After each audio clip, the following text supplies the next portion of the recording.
අවතල දර්පණවල ප්‍රතිබිම්බ සම්බන්ධව අසත්‍ය ප්‍රකාශය කුමක්ද? පළවෙනි එක අවතල දර්පණ වලින් සෑම විටම ඌනිත ප්‍රතිබිම්බ දැකගත හැකිය. දෙවෙනි එක අවතල දර්පණ වලින් සමහර විටක තාත්වික ප්‍රතිබිම්බ දැකගත හැකිය. අවතල දර්පණ වලින් සමහර විටක විශාලිත ප්‍රතිබිම්බ ලැබේ. හතරවෙනි එක අවතල දර්පණ වලින් විටක තාත්වික ප්‍රතිබිම්බත් විටක අතාත්වික ප්‍රතිබිම්බත් ලැබේ. එහෙනම් මෙතනදී අපෙන් අහන්නේ අසත්‍ය ප්‍රකාශය. මොකක්ද අවතල දර්පණයක් කියලා කියන්නේ? අවතල දර්පණයක් කියලා කියන්නේ පරාවර්තන වක්‍ර පෘෂ්ඨය ඇතුළතට නිරා ගියපු දර්පණයකට. මේ අවතල දර්පණයක් ඉදිරියේ විවිධ ස්ථානවල එකිනෙකට වෙනස් ස්ථානවල වස්තුවක් තැබුවම ලැබෙන්න පුළුවන් ප්‍රතිබිම්බ ආකාර තුනක් තියෙනවා.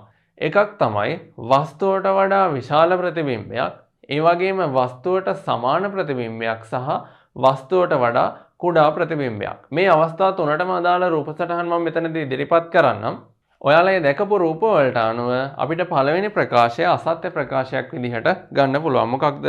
අවතල දර්පණ වලින් සෑම විටම ඌනිත එහෙම නැත්නම් කුඩා ප්‍රතිබිම්බ පමණක් ලැබේ කියන ප්‍රකාශය.